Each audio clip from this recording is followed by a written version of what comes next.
안녕하세요, 여러분. 영상을 끝까지 시청하신 후 댓글과 좋아요를 달아주시면 추첨을 통해 눈밑지방 제거에 효과적인 아이백 크림을 보내드릴게요. 야단마님의 구독과 좋아요는 완전 무료이니 안심하시고 눌러주시면 더 재미있는 이야기를 들려드리겠습니다. 옛날 깊고 깊은 어느 산골 마을에 철수라는 청년이 살고 있었습니다. 철수는 폐병으로 신음하는 홀아버지를 모시고 살고 있었는데 가진 땅이 없어 이 집 저 집 다니며 허드렛 일을 하고 품삯을 받아 생계를 이어가고 있었지요. 아침부터 저녁까지 남의 집 장작을 패고 소 먹이를 주고 마당을 쓸어도 두 식구 입에 풀칠하기조차 힘들었고 아버지의 약은 꿈도 꾸지 못했습니다. 철수는 그런 자신이 너무도 한탄스러웠습니다. 아버지, 제가 집신을 만들어서 약값을 마련해 드릴게요. 조금만 참으세요. 얘야, 난 살 만큼 살았으니 내 걱정 말고 너라도 어서 장가를 들어야지. 그런 말씀 마셔요. 아버지가 건강하셔야 저도 장가를 들죠. 뼛속까지 스미는 겨울밤, 철수는 손가락이 빨갛게 부을 때까지 방 한 구석에서 멍석을 만들었습니다. 마침내 섣달 금음께 집신 10켤레와 정성껏 엮은 멍석 5개를 완성했지요. 이것을 팔면 약값뿐 아니라 쌀도 조금 살 수 있을 거라 생각했습니다. 철수는 맑은 물에 얼굴을 씻으며 자신의 크고 각진 코를 바라보았습니다. 마을 아낙네들 사이에서도 철수의 코는 단연 인기였지요. 우뚝 솟은 바위처럼 당당한 코는 보는 이마다 몇 번이고 돌아보게 만들었습니다.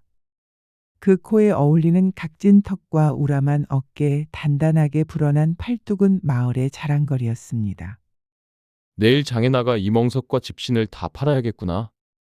철수가 내일 장에 갈 준비를 하고 있을 때 우물가에 모인 아낙네들이 그의 집을 힐끔거리며 수군거렸습니다. 여봐, 철수가 멍석 짰다더구먼. 내일 장에 간댄다. 각 과부가 된 박시댁이 말했습니다. 저 큰 코 좀 봐.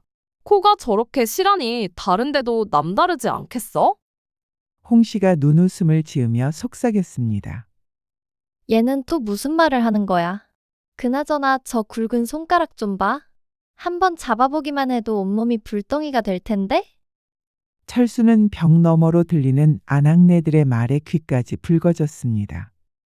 그는 부끄러움을 감추려 더욱 열심히 집신을 정리했지요.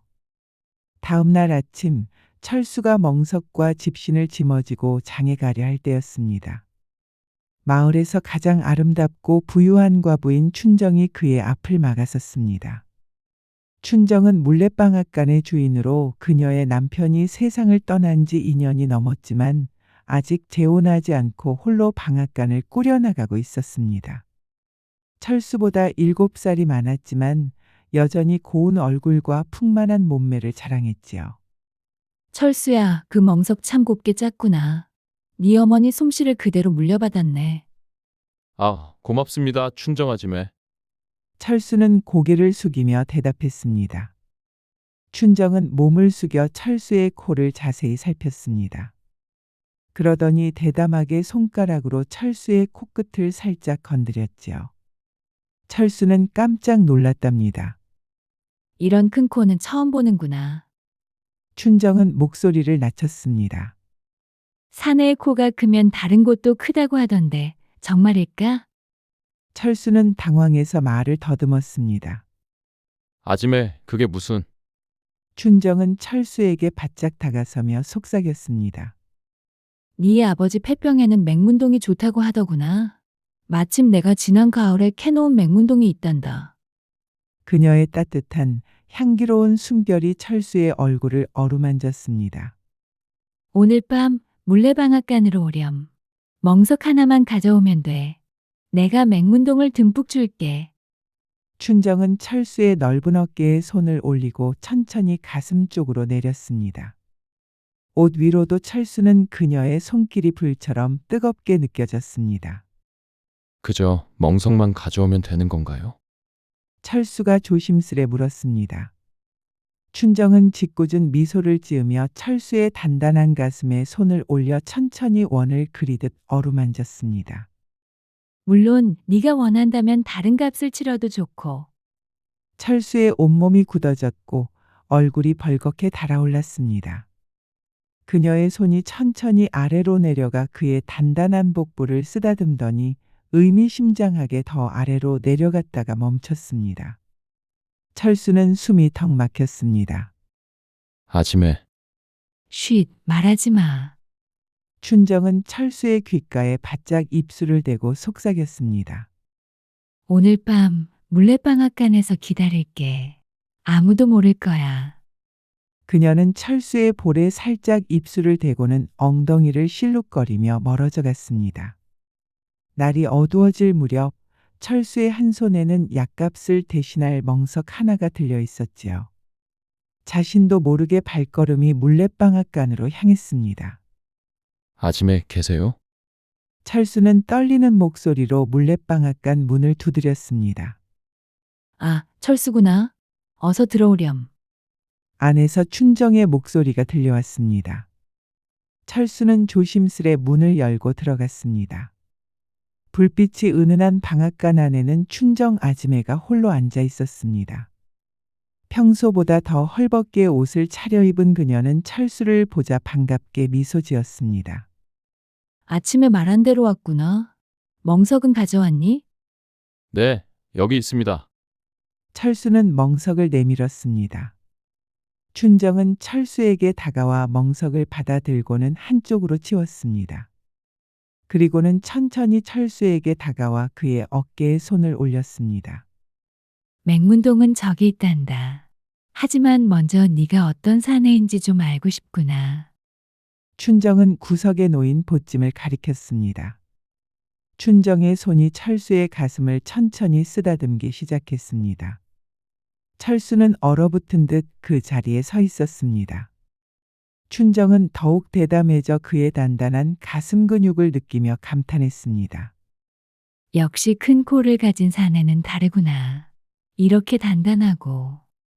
춘정의 손이 점점 아래로 내려가 철수의 아랫도리를 향했습니다. 철수의 얼굴이 붉게 달아올랐고 온몸이 굳어버렸습니다. 그녀의 손이 그의 허리띠에 닿는 순간 갑자기 철수의 머릿속이 하얘지는 것 같았답니다. 왜 그러세요? 철수는 춘정의 손을 뿌리치고 뒤로 물러섰습니다. 왜 그러니? 겁이 나니? 춘정이 놀란 표정으로 물었습니다. 그냥 맹문동이나 주세요. 춘정의 얼굴이 순간 굳어졌다가 이내 비웃음으로 바뀌었습니다. 네가 원한다면 그냥 가도 좋다만. 맹문동은 가져갈 수 없겠구나. 하지만 멍석은 드렸는데요. 멍석만으로는 부족해. 내가 아침에 뭐라고 했지? 다른 값도 치러야 한다고 했잖니. 죄송합니다. 그럼 멍석을 돌려주세요. 철수가 떨리는 목소리로 말했습니다. 뭐라고? 이미 받은 걸 돌려달라고? 춘정의 목소리가 높아졌습니다. 철수는 더 이상 듣지 않고 황급히 물레방앗간을 뛰쳐나왔습니다. 뒤에서 춘정의 화난 목소리가 들려왔습니다. 저거 바보 아냐? 주는 것도 받아먹지 못하고 넌 평생 총각으로 늙을 거다. 철수는 귀를 막고 눈 내리는 밤길을 달려 집으로 향했습니다. 그리고 그 다음 날이 되었습니다. 아버지, 장터에 다녀오겠습니다. 그래, 철수야. 눈길 조심하거라. 몸 조심하고. 폐병으로 기침을 하던 아버지는 말을 다 잊지 못하고 또 기침을 하셨습니다. 걱정 마세요, 아버지. 이 멍석 팔아서 꼭 약을 사올 테니 푹 쉬고 계세요. 철수는 정성껏 만든 멍석들을 등에 지고 추운 겨울 장터로 향했습니다. 철수의 집에서 장터까지는 큰 산등성이를 2개나 넘어야 했지요. 어마어마한 거리였지만 아버지의 약을 위해 철수는 등에 무거운 멍석을 잔뜩 메고 산등성이를 향해 힘차게 걸었습니다. 그런데 한참을 걷고 있는데 갑자기 하늘에서 눈보라가 몰아치기 시작했습니다. 한방눈이 쏟아지면서 한 치 앞도 보이지 않게 되었지요. 갑자기 웬 눈이 이렇게 쏟아지는가? 철수는 정성껏 만든 멍석이 젖을까 걱정되어 서둘러 눈을 피할 곳을 찾아야만 했습니다. 그의 우뚝 솟은 큰 코에 눈이 쌓이기 시작했고 멍석은 이미 하얗게 눈으로 덮여가고 있었지요. 아, 맞다. 저쪽으로 가면 폐가가 있지. 철수는 평소 자주 다니는 길이라 눈을 피할 만한 곳을 알고 있었습니다. 오래된 작은 폐가였는데 그곳으로 가면 눈은 피할 수 있었지요. 어느새 눈이 잔뜩 쌓여 발목까지 빠져들고 있었습니다. 철수는 서둘러 폐가가 있는 곳으로 달리기 시작했습니다. 폐가에 도착해 문을 열자마자 철수는 깜짝 놀라 제자리에 얼어붙었습니다. 머리를 푼 여인이 방 한가운데 서 있었기 때문이지요. 귀신이냐? 사람이냐? 귀신이면 썩 물러가거라. 철수는 놀라서 멍석을 떨어뜨리고 놀라서는 외쳤습니다. 아니, 뭐라는 거야? 이 양반이 갑자기 들어와서는. 너는 처녀 귀신이 아니냐? 내가 어딜 봐서 귀신처럼 보이는 것이요? 눈보라에 머리가 젖어서 말리고 있었을 뿐이요. 헛소리 그만하고 어서 눈이나 털고 들어오시오. 10년 감수했네. 나는 처녀 귀신인 줄 알고 죽는 줄 알았네. 철수는 가슴을 쓸어내리며 안도의 한숨을 내쉬었습니다. 그제야 그녀를 자세히 보니 젖은 옷자락 아래로 드러난 맵시 있는 몸매와 고운 얼굴이 보였습니다. 철수는 순간 넋을 놓고 바라보았지요. 아니, 이 양반이 자꾸 처녀 귀신 할 것이요? 내 얼굴에 뭐 묻었어? 그렇게 뚫어져라 쳐다보지 마시오. 철수는 얼굴이 붉어져 고개를 돌렸습니다. 그의 크고 각진 코가 더욱 빨갛게 물들었지요. 아, 그랬소? 그렇다면 내가 미안하게 되었구려. 그런데 이 추운 날 어디를 가시는 길이요? 옆마을에 심부름 갔다가 돌아가는 중인데 갑자기 눈보라가 쳐서 걱정이요. 오늘 중으로 꼭 들어가 봐야 하는데. 여인은 한숨을 쉬며 말했습니다. 그래, 집이 어디요? 왜 내게 수작 거는 거요? 궁금한 게 왜 이리 많은 것이요? 여인은 눈을 흘기며 철수를 바라보았습니다. 아, 뭐 궁금하다기보다 단지 이 추운 날씨에 처자가 갈 길이 걱정되어 물어본 것이요. 철수는 더듬거리며 대답했습니다. 그러니까 맞네. 내 걱정을 하는 것을 보니 나한테 반한 게 틀림없구만. 여인은 살짝 웃으며 철수에게 엉덩이를 옆으로 붙이며 앉았습니다. 아니, 떡 줄 사람은 생각지도 않는데 어디서 김치국부터 마시는 것이요? 뭐 그리 성을 내시오? 좋으면 좋다고 말하면 될 것을. 그런데 그 큰 코는 타고난 것이요? 여인은 철수의 큰 코를 빤히 쳐다보았습니다. 태어날 때부터 이랬어. 사람들이 흔히 말하길 코가 크면. 철수는 말을 멈추고 얼굴을 붉혔습니다. 코가 크면 뭐요? 아니, 그냥 그러는 거요. 그런데 처자는 무슨 일을 하는 것이요? 철수는 얼른 화제를 돌렸습니다. 나는 여수상단의 상행수댁에서 여종으로 일하고 있어요. 그런데 이름이 무엇이요? 나는 철수라 하오. 처자의 이름은 무엇이요? 나는 꽃분이요, 꽃분이. 꽃분이가 말하며 철수의 큰 코를 한 번 더 쳐다보았습니다. 그리고는 방 한쪽에 놓인 철수의 멍석을 가리키며 물었습니다. 저거는 장에 팔러 가는 물건인가요? 그렇소. 아버지가 폐병으로 고생하시는데 이것을 팔아 약을 사려고 하오. 효자로구나. 그 크고 우람한 체격의 효심까지 갖추셨네. 꽃분이의 시선이 철수의 넓은 어깨에서 허리로 내려갔습니다. 철수는 또다시 얼굴이 뜨거워지는 것을 느꼈습니다. 그렇게 두 사람이 대화를 나누는 사이 어느덧 해는 서산으로 지고 있었습니다. 아니, 그런데 눈보라는 그칠 기미가 보이지 않았지요. 아니, 그런데 눈보라가 그치질 않으니 이거 어쩌면 좋겠소? 오늘 안으로 들어가겠다고 마님하고 약속을 했는데 이렇게 눈이 많이 오니 갈 수도 없네요. 큰일 난 것은 나도 마찬가지요. 이 멍석을 장에 내다 팔아야 하는데 눈보라 때문에 갈 수도 없으니 정말 큰일이요. 그런데 두 사람은 오도 가도 못하는 상황에서 배까지 고파오기 시작했습니다. 이렇게 만난 것도 인연인데 이거라도 좀 드시오. 꽃분이는 보따리 속에서 찐감자를 꺼내 주었습니다. 그런데 찐감자는 딱 한 개밖에 없는 것 같았지요. 나는 괜찮으니 천천히 드시오. 사양 말고 어서 받아 드시오. 아니, 하나밖에 없는 것을 어찌 내가 먹을 수 있단 말이오? 그럼 반씩 나눠 먹읍시다. 꽃분이는 찐감자를 반으로 쪼개려 했지만 그만 손이 미끄러져 감자가 철수의 바지 위로 떨어지고 말았습니다. 미안해요. 꽃분이가 당황해서 손을 뻗었습니다. 괜찮소, 내가. 철수가 말했지만 꽃분이의 손이 먼저 닿았습니다. 두 사람의 손이 동시에 철수의 허벅지 위에 떨어진 감자에 닿았고 그 순간 두 사람의 눈이 마주쳤습니다. 철수의 크고 각진 코가 더욱 붉게 물들었고 꽃분이의 볼도 발그레해졌습니다. 미안해요. 꽃분이가 손을 얼른 뗐습니다. 둘 다 어색한 침묵이 흘렀고 결국 감자는 반으로 나눠 먹었습니다. 덕분에 요기가 되었소. 고맙네요. 이럴 줄 알았으면 몇 개 더 만들어 올 것인데. 아쉽네요. 그렇게 두 사람이 산속 폐가에 갇혀 있는 사이 어느새 해는 지고 어두워졌습니다. 그런데 눈보라는 멈출 기미가 없었지요. 그렇게 해가 지고 밤이 되니 기온이 뚝 떨어져 무척 추워지고 있었습니다. 꽃분이는 옷자락을 여미며 몸을 웅크렸습니다. 철수도 몸을 떨기 시작했습니다. 정말 춥구나. 이대로 밤을 지새다간 얼어 죽을지도 모르겠소. 철수가 걱정스레 말했습니다. 꽃분이의 이가 딱딱 부딪히는 소리가 들렸습니다.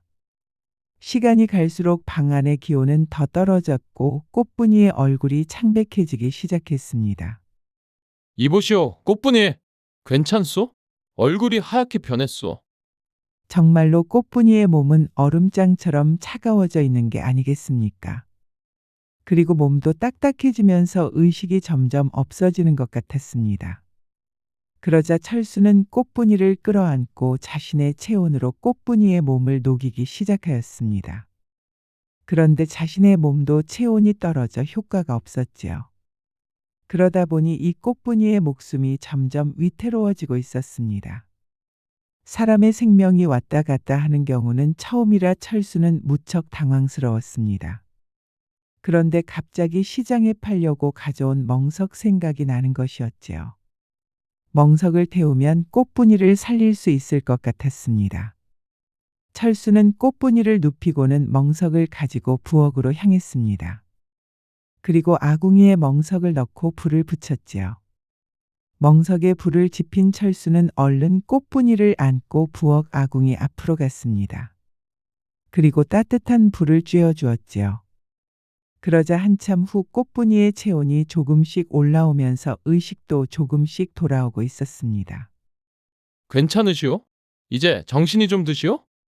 꽃분이는 가물가물 정신이 돌아오더니 자신을 안고 있는 철수를 보았습니다.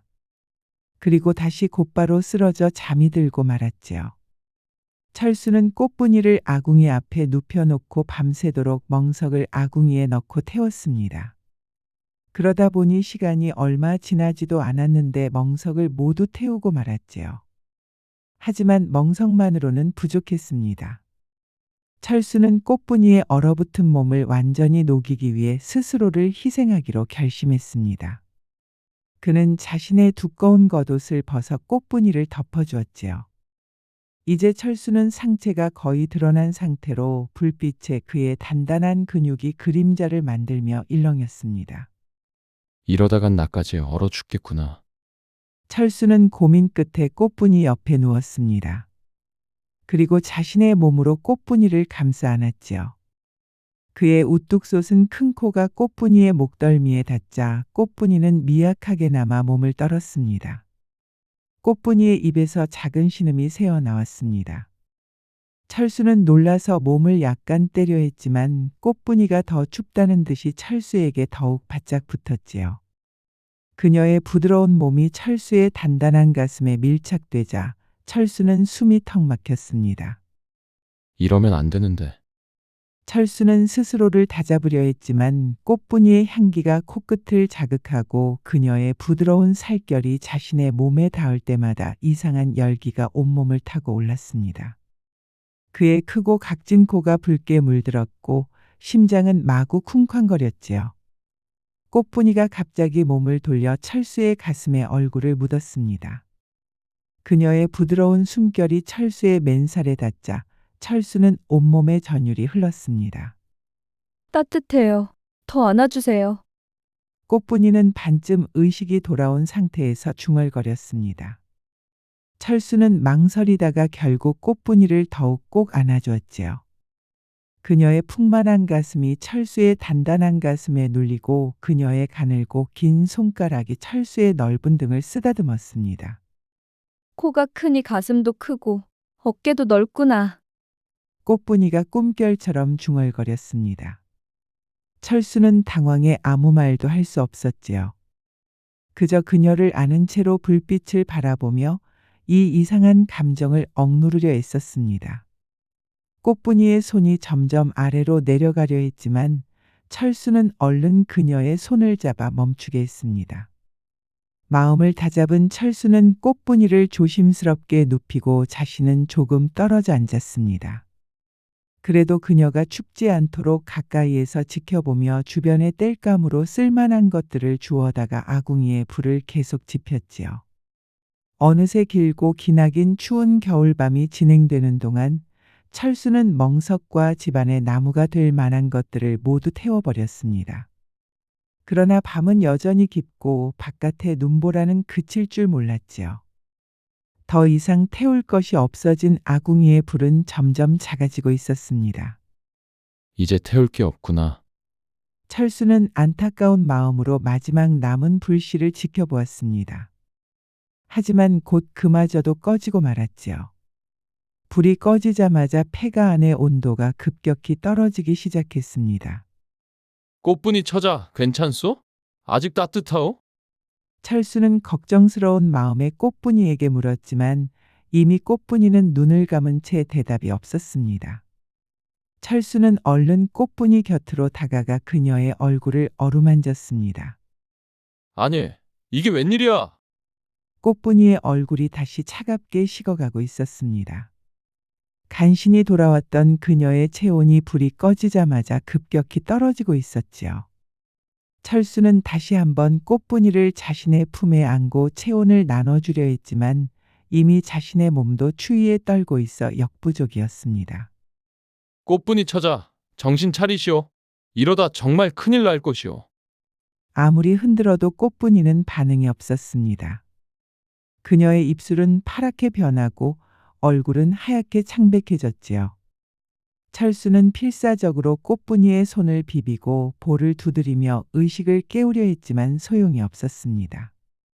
이대로는 안 되겠구나. 철수는 절망 속에서도 마지막 희망을 붙잡았습니다. 바깥 날씨가 조금이라도 나아졌기를 바라며 폐가의 문을 열고 밖을 내다보았지요. 그리고 놀랍게도 바깥에 눈보라는 멈춰 있었고 동쪽 하늘에는 따스한 아침 햇살이 비치고 있었습니다. 철수는 마치 하늘이 도와준 것 같은 기분에 눈물이 날 것 같았습니다. 꽃분이 처자, 눈이 그쳤소? 이제 내려갈 수 있을 것 같소? 하지만 여전히 꽃분이는 의식이 없었습니다. 그녀의 몸은 점점 차가워지고 있었고 숨소리도 희미해지고 있었지요. 이보시오, 꽃분이 처자. 어서 일어나 보시오. 꽃분이는 아무런 반응이 없었습니다. 철수는 하는 수 없이 꽃분이를 업고 산을 내려오기 시작하였지요. 그녀의 차가운 몸이 철수의 등에 닿자 그는 더욱 서둘러 발걸음을 옮겼습니다. 철수는 꽃분이 등에 업고 낑낑대며 눈 속을 헤쳐나갔습니다. 그렇게 고생고생 끝에 꽃분이가 일한다는 상행수댁을 찾아갈 수 있었습니다. 아니, 이게 어떻게 된 일이냐? 꽃분이가 오다가 산속에서 쓰러졌습니다요. 그럼 어서 방에 눕히고 가서 의원을 불러오거라. 알겠습니다요. 철수는 꽃분이 방에 눕히고 의원 집으로 달려가 의원을 데려왔습니다. 몸은 정상으로 돌아왔으나 추운 날씨에 기력이 쇠해 아직 정신을 차리지 못하는 것이요. 그러나 곧 깨어날 것이니 너무 걱정 마시구려. 아, 그렇소. 천만 다행이군요. 의원이 돌아가자 철수도 돌아가려고 하였습니다. 그럼 저도 이만 가보겠습니다요. 그래 자네는 어디 사는 누구더냐? 저는 저희 옆마을에 사는 철수라고 합니다요. 어제 눈보라치는 속에서 꽃분이와 함께 폐가에 갇혀 있었다면 밤새 둘이 같이 있었던 게 아니더냐? 그렇긴 합니다요. 마님은 그제야 철수를 제대로 살펴보았습니다. 산을 넘어온 흔적인지 옷은 허름하고 다소 지쳐 보였으나 크고 각진 코와 넓은 어깨 그리고 단단하게 벌어진 가슴은 범상치 않았지요. 그런 철수의 듬직함에 마님의 가슴 한구석을 사르르 울렸습니다. 남편 상행수가 일로 바빠 집을 자주 비우다 보니 젊은 마님의 밤은 외로웠습니다. 이런 눈보라 속에서 꽃분이를 업고 왔다니 그대 힘이 보통이 아닌 모양이구나. 마님이 한 발짝 다가서며 말했습니다. 아닙니다요. 제 힘은 보잘것없습니다요. 다만 사람이 죽어가는데 그냥 둘 수 없어서. 마님은 철수의 수줍은 모습에 더욱 마음이 동했습니다. 시골 총각의 순박함과 우직함이 오랜만에 그녀의 가슴을 설레게 했지요. 사실 마님은 꽃분이의 상태보다는 이 건장한 사내를 좀 더 오래 집에 머물게 하고 싶은 마음이 컸습니다. 그렇다면 지금은 꽃분이가 의식이 없으니 꽃분이가 깨어날 때까지 내 집을 떠나지 말거라. 아니, 마님! 꽃분이가 깨어날 때까지 집에 있으라니요? 제가 쓰러진 게 무엇 때문에 그런 것인지 지금은 정확히 알 수가 없지 않겠느냐. 꽃분이가 일어나거든 물어볼 터이니. 아니, 마님! 제가 꽃분이한테 뭔 짓이라도 했을까봐 그러는 것입니까? 멍석을 모두 태워 꽃분이를 살려서 데려왔더니 마님은 자신을 의심하고 있었지요. 지금 저를 뭘로 보시고 그런 말씀을 하시는 겁니까요? 아니 내가 너를 뭘로 보겠느냐. 너는 힘이 넘치는 팔팔한 사내놈이고 꽃분이는 이제 막 피어나는 처녀가 아니더냐. 그러니 네가 꽃분이에게 뭔 짓을 했을지 어찌 아느냐 말이다. 그러니 꽃분이가 깨어날 때까지 내 집에서 한 발짝도 나가지 말거라. 억울하지만 어쩔 수 없었던 철수는 마님에게 물었습니다. 그러면 저는 어디에서 자면 되겠습니까요? 어디서 자냐고. 글쎄, 마당 건너 행랑채에 방이 하나 있지만 불을 지피지 않은 지 오래라 몹시 추울 것이다. 마님은 잠시 머뭇거리는 척하다가 철수를 힐끗 바라보았습니다. 마님은 한숨을 쉬며 말을 이었습니다. 요즘 머슴들이 심부름을 가서 집안에 사람이 없구나. 평소 같으면 머슴들이 행랑채에 불을 지폈을 텐데. 철수는 고개를 끄덕였습니다. 괜찮습니다요. 저는 추위에 익숙하니 걱정 마십시오. 마님은 의아한 표정을 지었습니다. 그런데 어젯밤 산속 폐가에서 꽃분이와 함께 있었을 때 불은 어떻게 피웠는가? 꽃분이가 얼어 죽지 않은 것을 보니 분명 뭔가 방법이 있었을 텐데. 철수의 얼굴이 붉어졌습니다. 그게 멍석을 모두 태워 불을 지폈습니다요. 멍석을 태웠다고. 그렇게 추운 밤을 나려면 옷까지도 모두 덮었을 것이고. 마님의 목소리가 점점 낮아졌습니다. 혹시 체온을 나누기 위해 꽃분이를 품에 안았던 것은 아닌가? 철수는 당황하여 말을 더듬었습니다. 아닙니다. 그저. 마님은 의미심장한 미소를 지으며 말했습니다. 내 생각에 오늘 밤은 몹시 추울 것 같구나. 행랑채는 너무 춥고. 그녀는 잠시 생각하는 척하다가 이내 결심한 듯 말했습니다. 오늘은 내 방 옆 작은 방에서 묵거라. 그 방은 아침부터 불을 지펴 따뜻할 것이다. 철수는 안심하며 고개를 숙였습니다. 고맙습니다, 마님. 하지만 저녁 나절부터 날씨가 더욱 추워질 모양이구나. 이 방은 밤이면 벽이 얼어붙곤 하는데. 마님은 살짝 한숨을 내쉬었습니다. 만일 밤중에 견디기 힘들 정도로 추워지거든 내 방문을 두드려라. 방이 넓으니 곁에 이불이라도 깔아주마. 아니, 마님. 제가 어떻게 감히 마님 방에 들어갈 수 있단 말입니까? 그런 말은 하지 말거라. 이 집안의 주인은 나니 누구를 채우고 돌보는지는 내 마음이다. 게다가 네가 아니었으면 우리 꽃분이가 어떻게 되었을지 생각만 해도 아찔하구나. 마님은 눈을 지그시 감으며 말했습니다. 내가 너의 은혜를 어찌 갚아야 할지 모르겠구나. 밤이 깊어갈수록 방은 점점 추워졌습니다. 올해 들어 가장 추운 밤이구나. 문풍지가 다 찢어지겠다. 마님은 몇 번이고 문 밖을 나갔다 들어오며 걱정하는 기색이었습니다. 자정이 가까워지자 마님은 철수의 방에 들어와 물었습니다. 어떠냐? 잠은 좀 들겠느냐? 내 생각에는 이대로 두면 얼어 죽을지도 모르겠구나. 내 방은 더 따뜻하니 건너오렴. 철수는 잔뜩 겁먹은 표정으로 안방으로 들어갔습니다. 마님이 철수를 보고 말했지요. 뭐 하고 있느냐? 어서 이리 오지 않고. 마님, 저는 춥더라도 옆방에서 자겠습니다. 철수의 목소리는 기어들어가는 소리였고 이마에서는 식은땀이 줄줄 흘러내렸지요. 마님은 가느다란 눈썹을 치켜 올리며 미소를 지었습니다. 아니, 춥다고 불평불만할 때는 언제고 이제 와서 옆방에서 자겠다는 것이야. 2번 말하지 않을 테니 냉큼 이리 오지 못할까? 철수는 도살장에 끌려가는 소마냥 바짝 움츠리고 마님 곁으로 다가갔습니다. 내 곁에 누워라. 마님의 목소리는 이제 속삭임에 가까웠습니다. 철수는 덜덜 떨면서 마님 곁에 살며시 누웠습니다. 이불 속은 이미 마님의 체온으로 따뜻했고 그 온기가 철수의 차가운 피부에 닿자 묘한 감각이 전해졌습니다. 아니, 누가 잡아먹기라도 한다더냐? 왜 이렇게 사시나무 떨듯이 떠는 것이야? 마님이 부드럽게 웃었습니다. 그러면서 마님은 사박사박 옷을 벗기 시작했습니다. 철수는 눈을 질끈 감았다가도 호기심에 살짝 뜨기를 반복했지요. 마님은 천천히 옷고름을 풀었습니다. 속적삼 하나만 겨우 걸친 채 이불 안으로 들어오는 마님의 모습에 철수는 숨을 크게 들이켰습니다. 철수는 마님의 벗은 살결이 맞닿아 아득한 열기가 피어오르는 게 아니겠어요. 철수는 마치 뜨거운 화로 위에 앉은 것처럼 온몸이 달아올랐습니다. 폭신하고 풍만한 마님의 피부가 부드럽게 스치며 철수는 아랫도리가 터질 듯하였답니다. 마님, 저는 이러면 안 됩니다요. 철수가 더듬거리며 말했습니다. 하지만 그의 말과는 달리 몸은 이미 마님의 온기에 반응하고 있었지요. 뭐가 안 된다는 것이냐?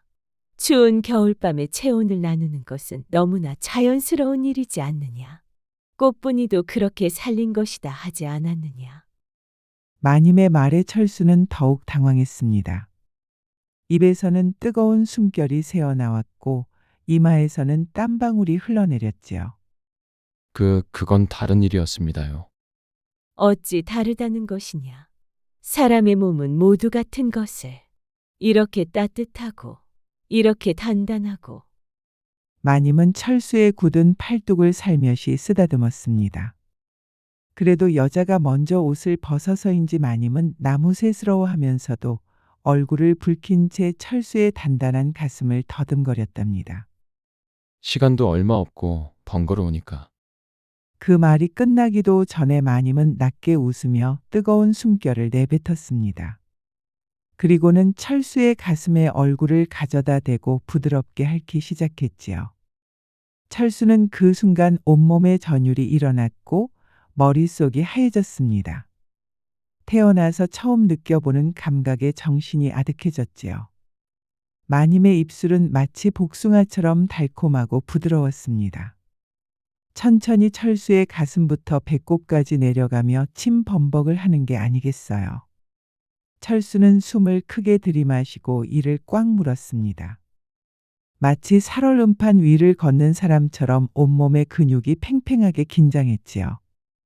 그리고는 마님이 한 손으로 철수를 천천히 바지춤으로 내려가며 더듬더듬 만져오는 게 아니겠습니까? 그 순간 철수의 눈은 접시만큼 커졌고 얼굴은 고추보다 더 빨갛게 변했습니다. 마님, 거기는 철수는 말도 제대로 못할 정도로 당황했습니다. 마님의 손길이 자신의 물건을 감싸주자 철수는 마치 벼락이라도 맞은 듯 화들짝 놀라고 말았답니다. 태어나 처음으로 자신의 물건을 여인에게 잡혀본 철수는 생각할 겨를도 없었답니다. 그저 본능적으로 몸이 움직였지요. 자신도 모르게 벌떡 일어나 바지춤을 끌어올리고 냅다 달아나고 말았지요. 철수는 문을 열고 밖으로 뛰쳐나갔습니다. 발에는 신발도 신지 못했고 윗도리도 제대로 여미지 못한 채였지요. 그저 정신없이 달렸습니다. 마당을 가로질러 행랑채를 지나 마침내 대문을 박차고 나갔습니다. 야 이놈아, 어디 가느냐? 돌아오너라. 마님의 외침이 뒤에서 들렸지만 철수의 귀에는 들리지 않았습니다. 아니, 들리긴 했지만 더 빨리 달릴 뿐이었지요.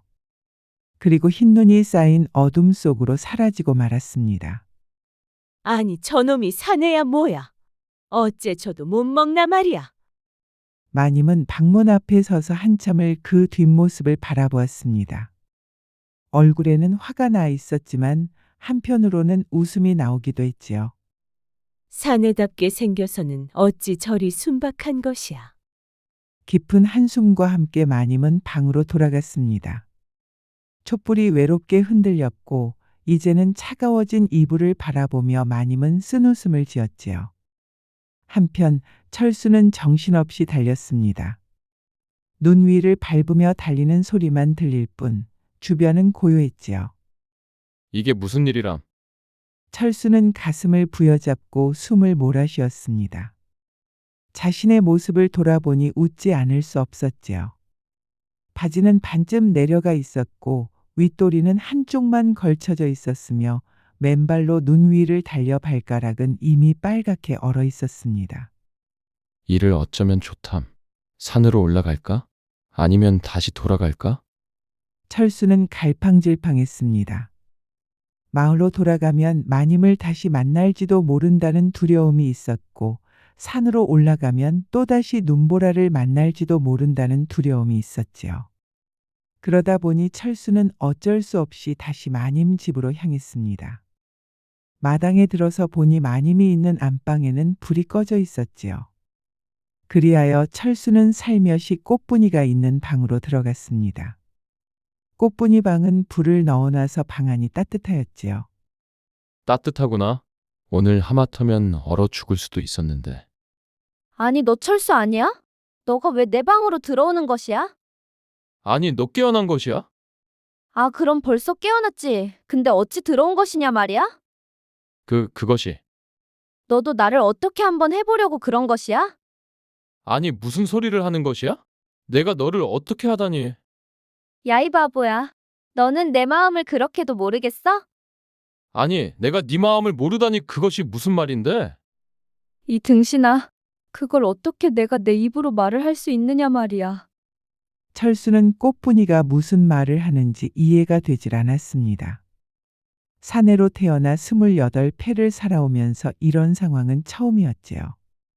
평생 멍석과 집신이나 엮고 아버지 병간호나 하던 그에게 여인과의 이런 상황은 꿈에서도 상상하지 못했던 일이었습니다. 저 꽃분아, 무슨 얘기하는지 모르겠는데. 철수가 머뭇거리는 사이 꽃분이는 하도 답답했는지 갑자기 철수의 아랫도리를 손으로 꽉 쥐는 게 아니겠습니까? 그 순간 철수의 눈이 동그래지며 경악에 찬 비명이 터져나왔습니다.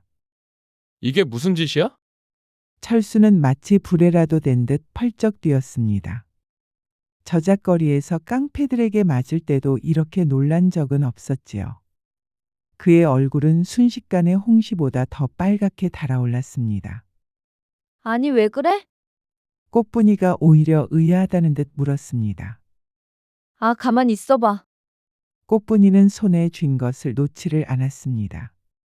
오히려 더 단단히 움켜쥐는 것이 아니겠습니까? 그 바람에 철수는 무척 당혹스러웠지만 그렇다고 도망칠 수도 없었지요.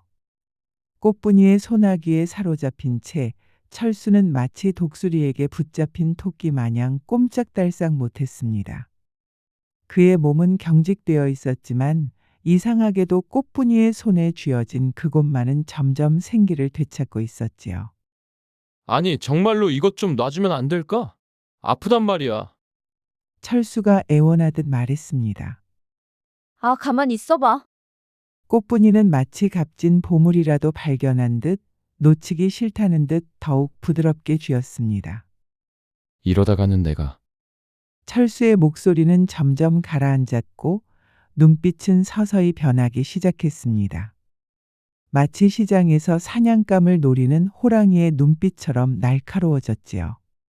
밤사이 꽃분이를 살리려 태웠던 멍석만큼이나 뜨거운 것이 철수의 가슴 속에서 타오르기 시작했습니다. 그는 더 이상 참을 수 없다는 듯 꽃분이의 입을 찾아 덮어버렸답니다. 꽃분이는 놀란 듯 작게 신음했지만 이내 그의 입술에 자신의 입술을 포개었습니다. 철수가 정신없이 꽃분이의 입술을 빨아들이다 보니 꽃분이는 호흡이 부족해 가슴이 가쁘게 오르내리고 점점 얼굴이 달아올랐답니다. 마치 초여름 장맛비 전에 후텁지근한 공기가 그녀의 몸 주변을 감싸는 듯했지요. 잠시 입술을 떼고 숨을 고르던 꽃분이는 다시 철수의 입술을 찾았습니다. 입술이 닿고 떨어질 때마다 실처럼 얇은 실 같은 것이 꽃분이의 입술에서 늘어져 이어졌고 숨결이 섞일수록 더 깊은 열기가 타올랐답니다. 마치 뜨거운 불씨가 바람을 만나 활활 타오르는 모습 같았지요. 아이 참, 이러면 안 되는데. 꽃분이가 잠시 정신을 차리려는 듯 말했지만 그 목소리에는 이미 포기한 듯한 달콤함이 묻어 있었습니다. 꽃분이는 철수의 아랫도리가 무서울 정도로 부풀어 올라 자신의 몸을 살짝 피하려 했지만 이미 늦었답니다. 마치 굶주린 호랑이가 먹이를 발견한 것처럼 철수는 한치의 틈도 주지 않은 채 더욱 거칠게 입술을 겹쳐왔답니다. 왜 이런데? 이러다 우리 둘 다 큰일 나겠어. 꽃분이의 말은 그저 바람에 날리는 메아리일 뿐이었습니다. 어느새 철수의 손이 꽃분이의 치마 사이로 미끄러져 들어갔습니다. 그 손길에 꽃분이는 깜짝 놀라 몸을 움츠렸지만 곧 그 따뜻한 손길에 자신을 맡기고 말았지요. 꽃분이의 신음 소리가 방 안을 가득 채웠습니다. 철수는 꽃분이의 목덜미에 입술을 가져다 대고 숨결을 불어넣었습니다. 그녀의 살결은 눈보다 하얗고 복숭아보다 부드러웠지요. 파고든 혀가 입안 깊숙이 스며들었답니다.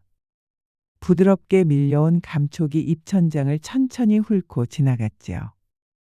매끄럽고 촉촉한 움직임이 미세한 떨림을 일으키며 혀끝을 감싸 올렸답니다. 철수의 입은 그녀의 입술을 떠나서 그녀의 온몸을 핥고 지나가며 그녀의 몸을 더욱 뜨겁게 달구었답니다. 이게 무슨, 이제 그만해. 꽃분이는 숨을 헐떡이며 철수의 등을 움켜쥐었습니다. 철수는 이제 완전히 다른 사람이 된 것 같았습니다. 평소의 순박하고 어리숙한 모습은 온데간데 없고 마치 사냥감을 덮친 맹수처럼 꽃분이의 몸을 탐하기 시작했지요. 그의 손길이 지나가는 곳마다 꽃분이의 몸은 불꽃처럼 타올랐습니다. 그만, 제발. 꽃분이의 목소리는 점점 높아져 갔습니다.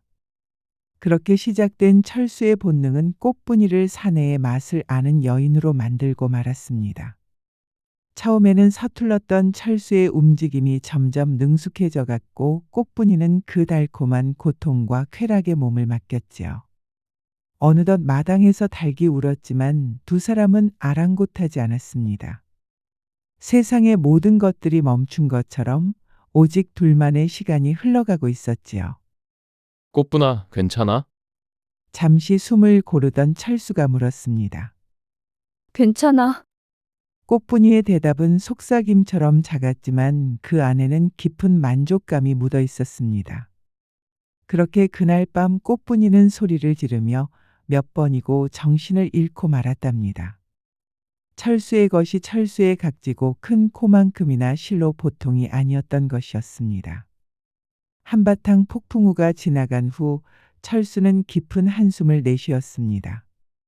꽃분이는 철수의 가슴에 얼굴을 묻고 작게 웃었습니다. 철수야, 이제 알겠어? 뭐를? 철수가 의아하다는 듯 물었습니다. 내가 왜 너의 그것을 꼭 잡았는지 말이야. 철수는 그제야 깨달은 듯 웃음을 터뜨렸습니다. 아, 그랬던 것이야? 나는 정말 처음에는 너가 도망갈까봐 그랬는데 알고 보니 이렇게 큰 보물을 숨기고 있었으니. 꽃분이의 말에는 장난기가 가득했습니다. 부끄러워. 철수는 얼굴을 붉히며 말했습니다. 뭐가 부끄럽다는 것이야? 방금 전까지만 해도 그렇게 대담하더니. 꽃분이는 까르르 웃었습니다. 철수는 꽃분이의 웃음소리를 들으며 행복감에 젖었습니다. 그는 평생 이런 기분을 느껴본 적이 없었지요. 마치 온 세상을 다 가진 것 같은 충만함이었습니다. 아니 그런데 이건 또 뭔 일이랍니까? 뛰쳐나간 철수 생각에 잠이 오질 않던 마님이 밖으로 나왔다가 꽃분이의 방에서 들려오는 소리를 듣고 말았던 것입니다. 아니 저 녀석이 저녁까지 먹여놨더니 내게서 도망쳐 꽃분이 년한테 갔단 말이야. 내 이것들을 가만두지 않겠어. 마님은 죽 써서 개 줬다는 생각이 들었습니다. 철수를 고스란히 꽃분이한테 준 꼴이었지요. 동이 떠올라 밖으로 나왔던 철수는 깜짝 놀라고 말았습니다. 마님이 눈에 쌍심지를 켜고 문 앞에서 있었기 때문이었지요. 아니, 마님이 아니세요? 그래 꽃분이 년하고는 밤새 재미있다더냐. 마님 그런 게 아니오라. 아니긴 무엇이 아니냐. 내 놈을 이대로 보내줄 수는 없다. 그러니 내 말이 있을 때까지는 내 집에서 한 발짝도 나가지 말거라. 아니, 마님 저한테는 홀로 계신 병든 아버지가 계십니다요. 그러니 하루 빨리 가 봐야 합니다요. 그것은 네 사정이고 내가 내 집에 있으라 하면 내 집에 있어야 할 것이야. 철수는 더 이상 양반의 명을 거역할 수가 없었습니다. 그런데 그때 꽃분이가 문을 열고 밖으로 나왔지요. 마님, 제가 이제야 일어났습니다요. 꽃분이의 말에도 마님은 대꾸가 없었습니다. 아니, 마님 뭔 일이 있으신가요? 그것을 몰라서 묻는 것이냐. 남의 것을 빼앗아 놓고도 그리도 좋더냐. 아니, 마님 지가 무엇을 빼앗았단 말입니까? 시침이 떼지 말거라. 니년이 부뚜막에 먼저 올라갈 줄은 내 꿈에도 몰랐구나. 꽃분이는 마님이 무슨 말을 하는지 도무지 알 수가 없었습니다. 그런데 그때 같은 마을에 사는 전주댁이 헐레벌떡 마님을 찾아오는 것이었지요. 마님 큰일 났습니다. 아니 무엇이 큰일 났단 말이냐. 아, 글쎄 상행수나리께서 돌아오시다가 눈사태를 만나 눈 속에 갇혀 계십니다. 아니 돌아오시려면 아직도 멀었는데 어째 눈 속에 갇혔다는 것이야. 아, 글쎄 제가 고개를 넘어가려다가 눈사태를 만났는데요. 그런데 그때 맞은편에서 오시던 상행수나리가 눈사태에 깔리는 걸 봤습니다요. 제가 어떻게든 구해보려고 했는데 눈이 깊어가지를 못했습니다요. 그렇다면 큰일이 아니냐. 일을 어찌 한단 말이냐. 그때 철수가 나서며 말했습니다. 그러면 제가 한번 가보겠습니다. 그래 네가 얼른 가보거라. 전주댁 자네가 얼른 앞장서거라. 알겠습니다요, 마님. 철수는 얼른 창고로 가서 삽을 챙겨 전주댁을 따라 나섰습니다. 전주댁을 따라 한참을 가다 보니 가파른 언덕길이 나왔지요. 저곳이야 저곳. 저곳에 상행선아리가 파묻혀 있구먼. 알겠소? 네, 얼른 가보겠습니다. 철수는 쉴 새 없이 삽으로 눈길을 팠습니다. 하지만 눈이 워낙 많이 쌓여서 길을 만드는 것이 쉽지 않았습니다. 그래도 철수는 쉬지 않고 열심히 눈을 퍼내다 보니 온몸에 땀이 비 오듯 흘러내리고 있었습니다. 이런, 철수 총각 그러다 자네가 먼저 죽겠네. 조심하게. 한 사람이 죽을 수도 있는데 제가 아픈 게 무슨 문제겠습니까? 철수는 땀을 뻘뻘 흘리며 계속해서 눈길을 만들어 나갔습니다. 눈이 그의 키보다도 높게 쌓여 있어서 상행수가 묻혀 있는 곳까지 쉽게 길을 내기가 어려웠습니다. 하지만 철수가 필사적으로 눈을 파내다 보니 어느새 상행수의 발이 보이기 시작했습니다. 그래서 철수는 조심스럽게 눈 속에서 상행수를 꺼내 주었습니다. 그런데 상행수의 몸은 얼어붙어 있었고 의식도 없었습니다. 철수가 상행수의 가슴에 귀를 대고 맥박 소리를 들어보니 희미하게 뛰고 있었습니다. 그래서 철수는 상행수의 젖은 옷을 벗기고 자신의 옷을 벗어 상행수에게 입혀주었습니다. 그리고 철수는 상행수를 꼭 껴안고 자신의 체온으로 상행수의 얼어붙은 몸을 녹이기 시작했습니다. 나리는 좀 어떠신가? 맥박이 희미하게 살아있으니 얼어붙은 몸을 녹이면 살 수 있을 것 같아요. 정말 다행이네. 그나저나 상행수 나리 살리려다 자네가 죽게 생겼어. 우선은 죽어가는 사람부터 살려야죠. 철수는 자신의 옷을 벗어 상행수에게 입혔기 때문에 알몸이 되었습니다. 이럴 때가 아니구나. 내가 빨리 가서 사람들을 더 데려와야겠어. 잠시만 버티고 있어. 내가 금방 다녀올 테니. 전주댁은 이 말을 남기고 서둘러 산을 내려갔습니다. 철수는 한겨울에 옷 한 벌 걸치지 않은 채로 있다 보니 살이 찢어지는 듯한 고통을 느꼈지만 죽어가는 상행수를 포기할 수는 없었습니다. 상행수의 체온이 조금만 더 떨어지면 곧 숨을 거둘 상황이었습니다. 얼마나 시간이 흘렀을까? 철수도 점점 의식을 잃어가고 있었습니다. 몸도 얼어붙기 시작하면서 더 이상 움직일 수 없었습니다. 그렇게 철수는 상행수를 알몸으로 안은 채 의식을 잃고 말았습니다. 전날까지 계속되던 눈보라는 온 세상을 하얀 눈으로 뒤덮어 놓았습니다. 세상은 고요함만 흐르고 마을 굴뚝에서는 밥 짓는 연기가 모락모락 피어오르고 있었습니다. 아침 해는 새하얗게 변한 세상을 비추고 다시 서산 너머로 넘어갔습니다. 그렇게 평화로운 세상 속에서 며칠이 지난 어느 날이었습니다. 자네, 정신이 좀 들어? 철수가 눈을 떠보니 주변에는 여러 사람들이 있었습니다. 상행수뿐만 아니라 마님과 꽃분이도 있었습니다. 날 알아보겠니? 이제 살아난 거지? 내 말이 맞지? 철수는 눈을 뜨긴 했지만 말할 기운조차 없었습니다. 그러다 다시 잠이 들고 말았습니다. 그리고 다음 날이 되어 철수는 다시 눈을 떴습니다. 이제 정신이 좀 드느냐? 철수는 자신 곁에 있는 상행수를 보고 자리에서 일어나려 했습니다. 아, 가만히 있게나. 일어날 필요 없네. 철수는 일어나려다 말고 기운이 없어 다시 누웠습니다. 죄송합니다, 나리. 아니네. 자네가 목숨을 걸고 날 살렸으니 이제는 내가 자네를 살릴 차례네. 몸이 다 나을 때까지 꼼짝 말고 누워있게나. 상행수는 자신을 위해 목숨을 걸었던 철수가 너무 고마웠습니다. 덕분에 상행수는 죽지 않고 살아날 수 있었습니다.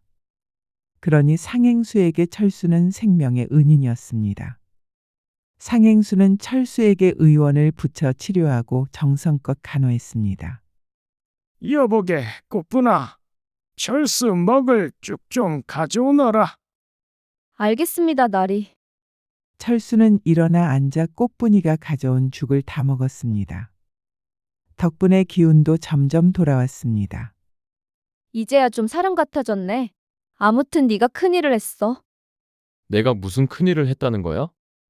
눈 속에서 상행수 나리를 구했으니 그게 큰일이 아니고 뭐겠어. 아니야, 꽃분아. 내가 뭘 했다고. 아니다. 철수, 자네가 날 살린 것이네. 이제 기운을 차렸으니 원하는 게 있으면 말해보게나. 상행수 나리, 제가 원하는 것이라니요? 네가 내 목숨을 구했으니 네가 원하는 건 다 들어주마. 필요한 게 있으면 말해보거라. 나리, 저는 필요한 게 없습니다. 대가를 바라고 나리를 구한 게 아닙니다. 철수의 말을 듣고 답답한 꽃분이가 말했습니다. 아이고, 이 바보야. 이런 때 말하지 않으면 언제 말하려고 그래? 상행수 어른 마음 바뀌기 전에 어서 말해. 꽃분이가 재촉하자 철수가 어렵게 입을 열었습니다. 사실 저한테 아픈 아버지가 계십니다. 그런데 제가 돈이 없어서 지금까지 약 한 첩도 못 지어드렸습니다. 그래, 그럼 내가 네 아버지 병을 치료해주면 좋겠나? 그렇게만 해주신다면 저는 너무 감사할 따름입니다. 알았다. 반드시 내 아버지의 병을 치료해주겠네. 가만히 듣고 있던 꽃분이는 또 답답했는지 철수에게 말했습니다. 야, 그것 말고 또 있잖아. 바보처럼 굴지 말고 어서 말해봐. 내가 또 뭐가 필요하다는 거야? 야, 이 멍청아. 잘 생각해봐. 또 있잖아. 철수는 꽃분이가 자꾸 왜 그러는지 알 수 없었습니다. 그래서 철수는 꽃분이가 무슨 말을 하는 건지 고민해 보았습니다. 그래, 급한 건 아니니 천천히 생각해보게나. 내가 원하는 건 모두 들어줄 터이니. 꽃분이는 또 무엇이 답답했는지 철수에게 말했습니다. 야, 날 업고 온 다음날 왜 내 방에 들어온 거야? 어서 말해봐. 갑자기 꽃분이가 비밀 이야기를 꺼내니 철수는 매우 당황했습니다. 왜 말을 못해?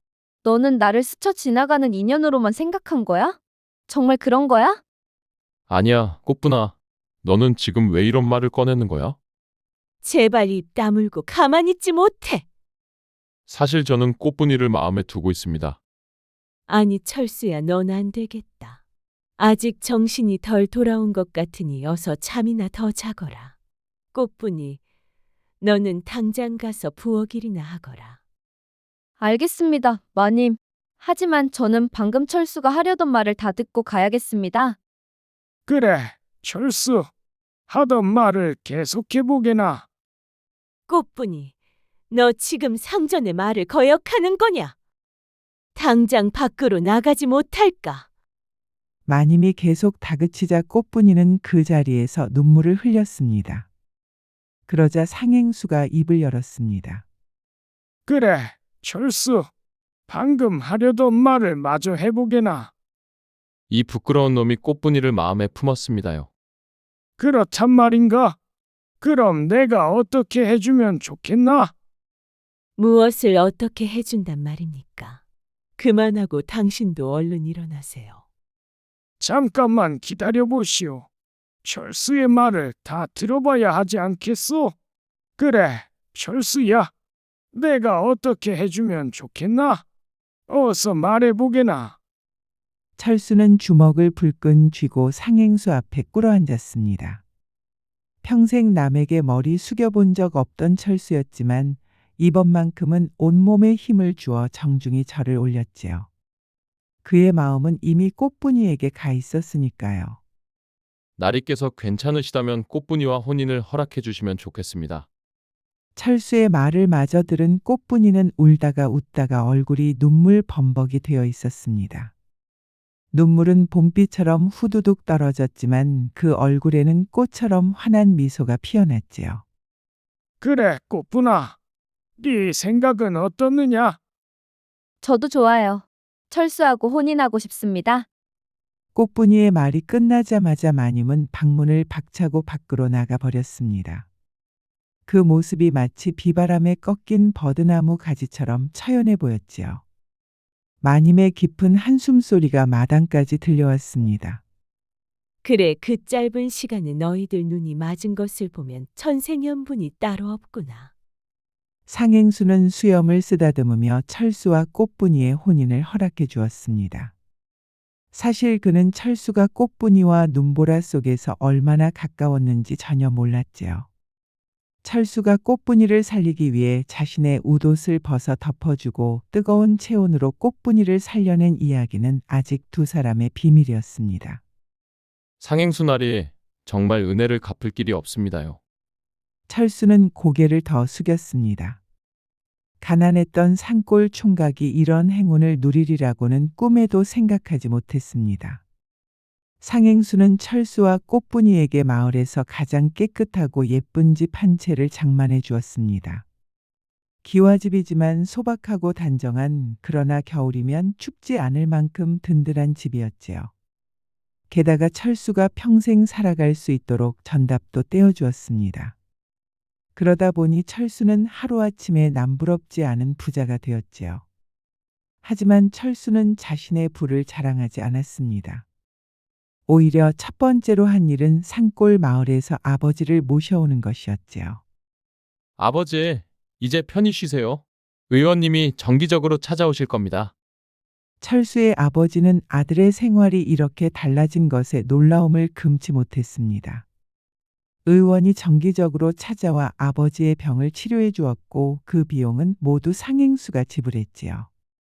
그리고 드디어 철수와 꽃분이의 혼례일이 다가왔습니다. 상행수 집 마당은 사람들로 가득 찼고 풍악 소리가 하늘까지 울려 퍼졌습니다. 우리 철수가 저렇게 잘 차려입으니 어쩜 그리 용하게 생겼는지. 아버지는 눈물을 훔치며 자랑스러워했습니다. 철수는 신랑 예복을 입고 있었는데 그 풍채가 마치 양반집 도령 같았지요. 아버지, 저기 꽃분이 나왔습니다. 마을 처녀들의 환호성이 들렸습니다. 꽃분이는 연지곤지 찍고 족두리를 쓴 채 수줍게 나왔습니다. 그 자태가 마치 선녀처럼 고왔지요. 그런데 딱 한 사람, 두 사람의 혼례를 시기하는 사람이 있었습니다. 바로 철수를 짝사랑했던 마님이었지요. 그녀는 멀리서 혼례를 바라보며 속으로 중얼거렸습니다. 꽃분이 전연이 철수를 차지를 해버린 꼴이라니 아이고 억울해. 마님은 그날 밤 술을 혼자 마시다가 대취해서 행랑방 아래 것들에게 업혀 들어갔다는 소문이 돌았지요. 행랑아범들이 마님을 업고 가는데 마님이 콧노래를 부르며 말했다고 합니다. 야, 너희들 우리 철수 물건이 얼마나 실한지 알기나 하느냐. 그것을 내가 놓치다니 너무나 원통하구나. 행랑아범들은 그 말을 듣고 입을 꼭 다물었습니다. 마님의 말이 마을에 퍼지면 큰일 날 테니까요. 촛불이 은은하게 비추는 방 안에서 신랑 신부는 서로를 마주 보았습니다. 꽃분이가 먼저 입을 열었습니다. 서방님, 내 족두리 좀 벗겨주시겠어요?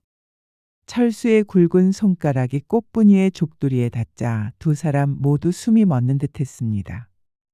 족두리가 벗겨지며 꽃분이의 검은 머리칼이 폭포수처럼 쏟아져 내렸습니다. 이제 내 저고리 고름도. 꽃분이의 목소리가 낮게 깔렸습니다. 철수가 꽃분이의 비단 고름을 풀자 하얀 목덜미가 드러났습니다. 그 부드러운 살결이 보이자 철수의 온몸에 열기가 올랐습니다. 아니, 서방님 손이 왜 그리 떨리세요? 꽃분이가 철수의 손을 잡았습니다. 눈보라 속에서는 이렇게 떨리지 않았는데. 철수가 작게 중얼거렸습니다. 꽃분이는 붉어진 볼을 감추지 못하며 말했습니다. 그때는 목숨을 구하는 일이었지만 지금은. 철수는 더 이상 참지 못하고 꽃분이를 품에 안았습니다. 그의 거친 손이 꽃분이의 부드러운 살결 위로 천천히 움직였고 그들의 뜨거운 숨결이 하나로 섞였습니다. 촛불이 흔들리며 두 사람의 그림자가 벽에 드리워졌고 밤은 깊어갔습니다. 옛날 전라도 깊은 산골 마을에 약초꾼 청년 약돌이가 살았습니다. 깊은 산골이라 농사지을 곳이 없어서 먹고 사는 일은 늘 힘들었지요. 아버지는 평생 산에서 귀한 약초를 캐 약방에 팔아 가족을 근근히 먹여 살렸습니다. 그러다 어느 날 절벽에서 약초를 따다가 떨어지는 바람에 허리를 크게 다쳤습니다. 돈이 없었기에 치료는 꿈도 꿀 수 없었고 의원을 부를 수도 없었지요. 결국 아버지는 반신불수가 된 채 누워 지내다 지난해 숨을 거두었습니다. 아버지를 떠나보낸 뒤 약돌은 더 이상 이렇게 살 수는 없다고 생각했습니다. 어느 날 약돌이는 어머니께 말씀드렸습니다. 어메, 앞날 생각하니 내가 어디 가서 무엇이라도 해야 쓰겠소. 약초만 캐선 우리 식구들 먹여 살리기도 어렵구만요. 약돌이 슬며시 웃었습니다. 내가 꼭 자리 잡아서 데리러 올 터이니 그때까지만 기다려주소. 이튿날 새벽 약돌은 아버지가 쓰시던 약초 주머니와 낡은 약초 도감을 챙겨 산을 내려왔습니다. 며칠을 걸어 전주 장터에 도착한 약돌은 곧바로 일거리를 찾기 시작했습니다. 하지만 산골 청년에게 맞는 일자리는 거의 없었지요. 그러던 어느 날 장터 한쪽에서 쓰러진 노인을 발견했습니다. 약돌은 얼른 달려가 노인을 일으켜 세웠습니다. 괜찮으시간디요? 아이고, 고맙구나. 갑자기 어지러워서. 약돌은 노인의 얼굴에 핀 식은땀을 보고 주머니에서 아버지가 늘 다려 마시던 약초를 꺼내 건넸습니다. 이 약초 다려 잡수심은 어지러운 거 싹 가실 거요. 우리 아버지도 이걸로 늘 몸보신 하셨는디. 노인이 약초를 받아들고 유심히 살폈습니다. 자네, 이 약초가 무엇인지 아는가? 글쎄요잉. 그런데 어쩌다 이런 귀한 약초를 가지고 있는가? 아버지가 산에서 따오신 약초인디 이름은 모르겠네라. 약돌은 노인을 부축해 장터 구석으로 갔습니다. 낡은 거적대기 위에 볼품없는 녹그릇과 수저 몇 벌이 놓여 있었고 노인은 그 앞에서 물건을 팔고 있었지요. 아이고, 고마워라. 내가 지금 장터 한 구석서 6이나 팔고 있지만 젊었을 땐 임금님 쓰실 수저도 만들었단 말이지. 노인은 약초물을 마시고 기운을 차렸지만 지나가는 사람들은 아무도 그의 물건을 사지 않았습니다. 시골에서만 자란 순박한 약돌은 노인의 허름한 모습에도 그 말을 모두 믿었지요. 한참을 지켜보던 노인은 녹그릇과 수저 10벌을 꺼내 약돌에게 건넸습니다. 자, 이것을 한번 팔아보거라. 다 팔면 밥이라도 한 끼 먹을 수 있을 것이야. 고맙구만요, 어르신. 약돌은 유기그릇을 들고 신이 나서 장터를 돌기 시작했습니다. 하지만 아무도 거들떠보지 않았습니다. 이래 갖고는 안 되겠네. 차라리 주막으로 가볼까잉? 약돌은 주막을 찾아가 물건을 내놓았지요. 주모, 좋은 녹그릇하고 수저 한 벌 사시게요. 싸게 드릴 텐께. 그러자 주모가 혀를 차며 말했습니다. 아이고, 이 양반아. 요즘 같은 세상에 누가 비싼 녹그릇을 쓰겄소? 손님들도 나무 그릇에 나무 수저로 먹는 판인디. 게다가 전쟁 치르고 나서 녹그릇 있는 집을 도둑놈들이 노린다 하드만. 주모의 말에 약돌은 한숨만 나왔습니다. 주모는 다시 혼잣말처럼 중얼거렸습니다. 이런 유기는 요즘 기생집에서나 조금 쓴다 하던 것 같던데. 주모의 말을 들은 약돌은 곧바로 기생집으로 달려갔습니다. 그러나 초라한 모습으로는 정문으로 들어갈 수 없어 뒷문으로 살금살금 들어갔지요. 여가 기생집이란 말이요. 약돌은 입을 벌린 채 호기심 어린 눈으로 주위를 둘러보았습니다. 향내 나는 복도를 따라 걷다가 방문 틈새로 방 안이 보이자 약돌은 얼굴이 새빨개져 고개를 푹 숙였습니다. 하지만 눈길이 자꾸만 그쪽으로 향했지요. 아이고매, 저런 곱디고 온 처녀는 처음 보구만. 근디, 어째서 저리 옷을 덜 입고 있는 것이오? 순진한 약돌은 무슨 상황인지도 모른 채 넋을 잃고 서 있었습니다. 그때였습니다. 약돌이 정신을 차려보니 기생들과 손님들이 잔뜩 모여 있었고 양반 손님 하나가 성난 목소리로 소리쳤습니다. 아니, 저는 그저 유기그릇을. 말을 마치기도 전에 따귀를 맞은 약돌은 그대로 밖으로 쫓겨났습니다. 산에 계신 어머니와 여동생을 생각하니 약돌은 무척 걱정이 되었습니다. 자신이 빨리 자리를 잡지 못하면 식구들 모두 어떻게 될지 모르는 일이었지요. 막상 현실에 부딪혀 보니 너무나 막막했습니다. 그 흔한 유기그릇 한 벌도 팔기 어려웠기 때문입니다. 결국 약돌은 그 자리에 주저앉아 울고 말았습니다. 집으로 돌아온 약돌을 노인이 위로하듯 말했습니다. 처술에 배부를 순 없는 법이지. 하지만 오늘은 밥을 굶어야겠구나. 물건을 팔지 못하면 밥도 먹을 수 없는 법이거늘. 약돌은 노인의 말이 섭섭하게 들렸지만 그 말이 모두 맞는 것 같아서 아무 말 없이 쫄쫄 굶은 채 노인의 작은 초가집에서 줄인 배를 잡고 잠이 들었습니다. 다시 날이 밝자 약돌은 이번엔 유기그릇을 들고 부잣집만 찾아다니기 시작했지요. 그러다 어느 기와집 대문이 열려 있어 냉큼 안으로 들어갔습니다. 계시오? 유기그릇 장사가 왔구만요. 약돌이 여러 번 불러봤지만 아무런 대답이 없었습니다. 집주인이 없는 듯하여 약돌이 돌아서려는데 마당 한쪽에 폐지하는 장작이 눈에 들어왔습니다. 아따, 이런 많은 장작을 안 패놓고 그냥 두셨구만요. 약초를 캐며 도끼질에도 익숙했던 약돌은 그냥 지나칠 수가 없었습니다. 창고에서 도끼를 찾아 꺼내 장작을 패기 시작했습니다. 약돌은 아무도 없다고 생각해 윗옷을 벗고 장작을 팼습니다. 숨이 막힐 듯한 더위에 약돌의 몸에서는 금세 땀이 줄줄 흘렀지요. 때마침 옆집에 잠시 들렀던 과부가 돌아왔습니다. 과부는 들어오다 깜짝 놀랐습니다. 처음 보는 건장한 사내가 옷을 벗고 자기 집 마당에서 장작을 패고 있었기 때문이지요. 총각은 어찌하여 남의 집 마당에서 장작을 패고 있는가? 약돌은 깜짝 놀라 얼른 도끼를 내려놓았습니다. 아이고, 죄송해요.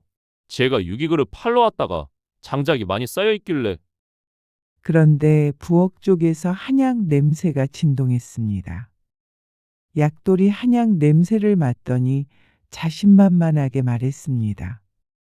이거 천공하고 당귀 냄시요. 부인네들 달거리가 불순하고 피순환이 안 좋을 때 쓰는 약재 그만요. 어머나, 젊은 총각이 그걸 어찌 아는가? 제가 산에서 약초를 캐고 살았은 게 잘 알지라요. 그것보다 혈자리만 제대로 눌러주면 약 없이도 나아질 수 있는디. 그럼 나도 한번 봐주겠는가? 약돌의 순박한 말에 과부의 눈이 묘하게 반짝였습니다. 아이고, 이렇게 잘 패놓은 장작은 또 처음 보네. 아따, 제가 산에서 오래 살았은께 나무도 사람 맨치로 결이 있단께요. 이래야 아궁이에도 쏙쏙 들어가고 불도 오래 탄다니께요. 과부는 장작을 살펴보며 감탄했습니다. 장작 패는 데에도 그런 깊은 이치가 있다니. 먼저 돌아가신 우리 서방도 총각만큼은 못했을 것 같네. 아이고, 그런 말씀 마시구만요. 저 같은 산골 머슴이 무엇이 대단해서라오. 과부가 다정하게 말했습니다. 이제 씻고 들어오거라. 밥상 차려놨단다. 아이고매, 송구스럽구만요. 제가 뭔 대단한 일을 했다고 이런 귀한 밥상을. 하지만 이틀 만에 제대로 밥을 먹게 된 약돌은 정신없이 밥을 먹어 치웠지요. 과부가 흐뭇하게 바라보며 말했습니다. 밥 먹는 것도 씩씩하니 보기 좋구나. 약돌이 쑥스러워하며 말했습니다. 저 혹시 밥이 더 있다면. 사내가 힘쓰려면 당연히 더 먹어야지. 잠시 기다리거라. 과부는 부엌으로 향하며 생각했습니다. 산에서 내려온 사내라더니 이렇게 순박할 수가. 그런데 이상하게 끌리는구나. 그렇게 밥을 몇 공기나 먹고 나서야 배가 부른 약돌은 다리를 쭉 뻗으며 배를 쓰다듬었습니다. 그러자 과부는 슬쩍 저고리 고름을 풀며 말했습니다. 벌써 가을인데 오늘따라 유난히 덥구나. 과부가 더운 듯 치마를 살짝 걷어 올렸습니다. 그러고 보니 아까 말했던 혈자리는 어디쯤이더냐. 순진한 약돌은 냉큼 다가가 과부의 혈자리에 손을 댔습니다. 아니, 뭐가 그리 급하다고. 과부는 일부러 천천히 몸을 약돌이 쪽으로 기댔습니다. 약돌은 진지하게 혈자리를 눌렀지요. 아따, 이런 디가 다 막혀 있구만요. 여기 겨드랑이하고 배꼽 주변이 다 뭉쳐 있네라. 약돌은 굵고 거친 손가락으로 혈자리를 꾹꾹 눌러주었습니다. 이래 갖고는 아무리 좋은 약을 잡숴도 다 소용없단께요. 처음엔 과부도 이런 바보가 있나 싶었지만 약돌의 손길이 닿을 때마다 온몸에 묘한 열기가 번졌습니다. 그의 투박하지만 따스한 손은 단단히 굳었던 근육을 사르르 녹이며 편안하게 풀어주었지요. 과부는 떨리는 목소리로 말했습니다. 거기 말고 조금 더 아래로 좀 더 깊게 눌러주시면 안 되겠는가? 과부는 부끄러움도 있고 열기 띤 목소리로 연신 아래로를 속삭였습니다. 이제 좀 나아진 것 같지라. 그럼 저는 이만 가보겠습니다요. 약돌이 손을 거두고 자리에서 일어나자 얼굴이 붉어진 과부가 그를 붙잡았습니다. 다음에도 와서 장작도 패주고 막힌 혈자리도 좀 더 봐주겠는가? 자네가 짚어준 혈자리가 참 좋더란 말이지. 약돌은 얼굴이 붉어져 시선을 어디에 둘지 몰랐습니다. 과부가 미소 지으며 말했지요. 그나저나 유기그릇 값은 얼마이더냐? 아, 열벌인디 모두에서 열량이구만요. 그럼 내가 전부 다 사겠네. 마침 일꾼들 줄 그릇이 필요했거든. 정말 감사해요. 오늘 진수성찬 얻어먹은 것도 감사한디 유기그릇까지 다 사주시고. 과부는 약돌의 얼굴을 빤히 보며 말했습니다. 다음에도 물건 팔다 남은 거 있으면 꼭 들러주게나. 그리고 내 혈자리도 좀 더 봐주고. 예, 알았구만요. 약돌은 기쁨을 감추지 못하고 노인의 집으로 달려갔습니다. 한편으론 과부의 묘한 눈빛이 떠올랐지만 혈자리가 제대로 풀리지 않아 불편했던 것이라고만 생각했습니다. 다음번엔 좀 더 신경 써서 잘 풀어드려야 쓰겄다. 약돌은 순진하게 생각하며 걸음을 재촉했습니다. 노인은 볏짚으로 유기그릇을 닦고 있었습니다. 돌아왔는가? 오늘 장사가 잘 되었는갑네. 예, 홀로 사시는 과부마님이 전부 사주셨구만요. 여기 열량이요. 노인은 눈이 휘둥그레졌습니다. 아니, 이게 웬 돈이냐? 5양어치를 10양이나 받아왔단 말이냐? 제가 장작도 패드리고 혈자리도 주물러드리고 그랑께 마님께서 후하게 값을 쳐주셨구만요. 잘했구나. 점심은 먹었는가? 예, 마님께서 밥도 배 터지게 주셨습니다잉. 노인은 약돌을 물끄러미 바라보며 피식 웃었습니다.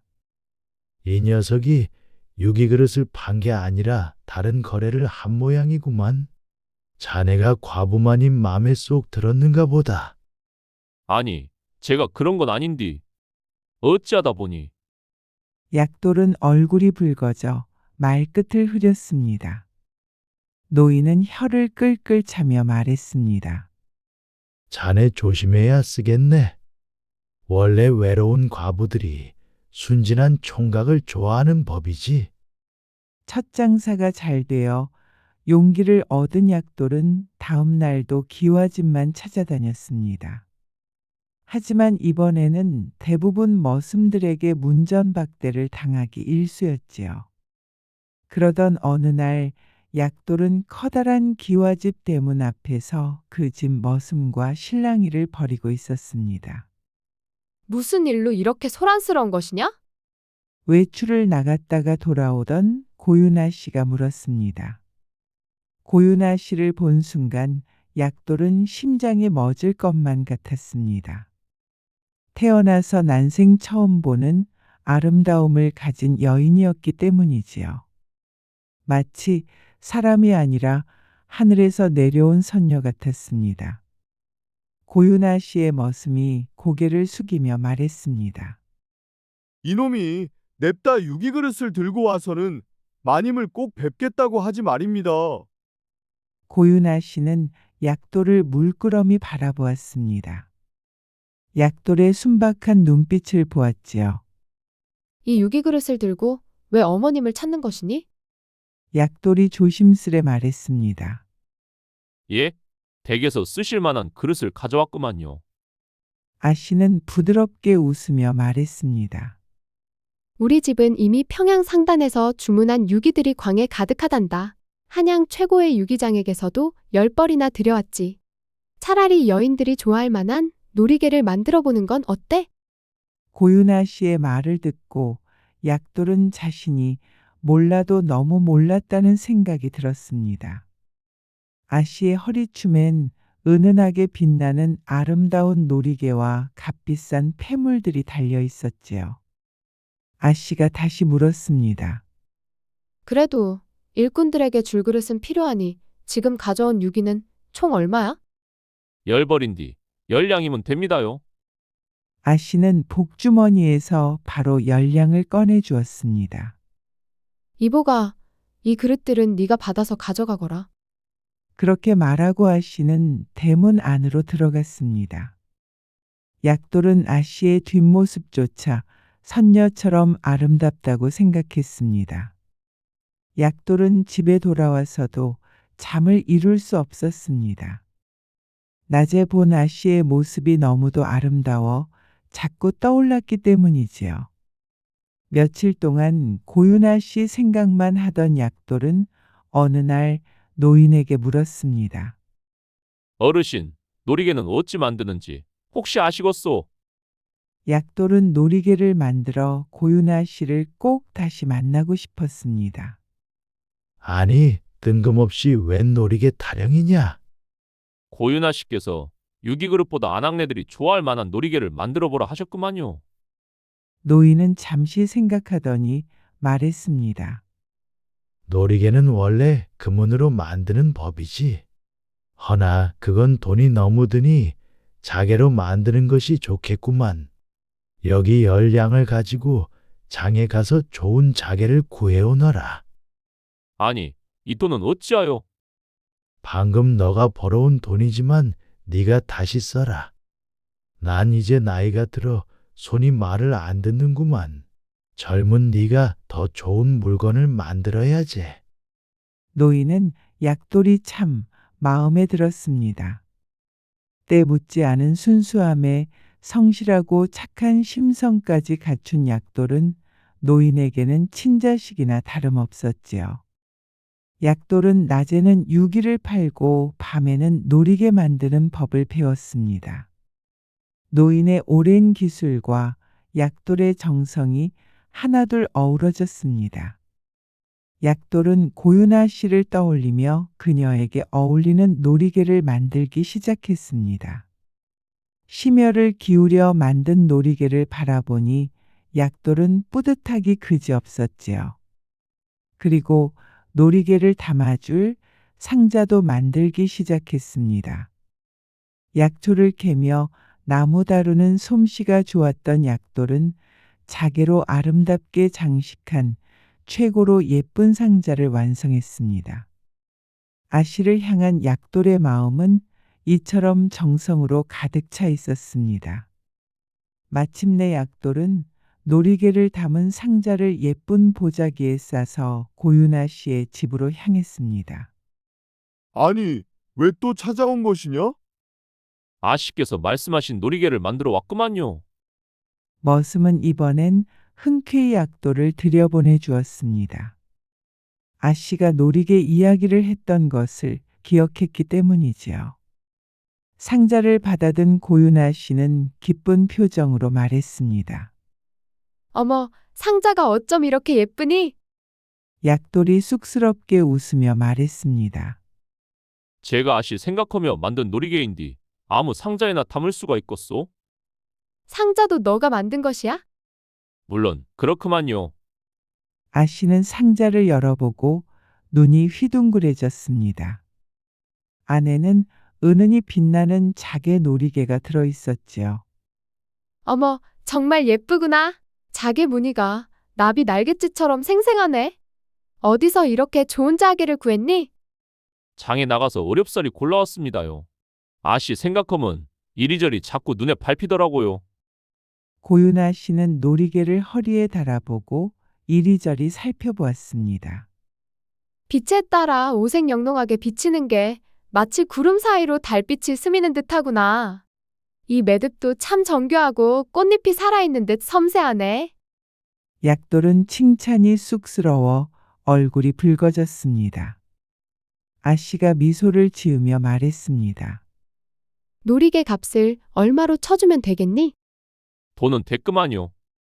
제가 만든 첫놀이개를 아씨께서 좋다 하시니 그것만으로도 제 마음이 찹니다요. 아씨는 잠시 방으로 들어갔다 나오더니 약돌에게 묵직한 주머니 하나를 건넸습니다.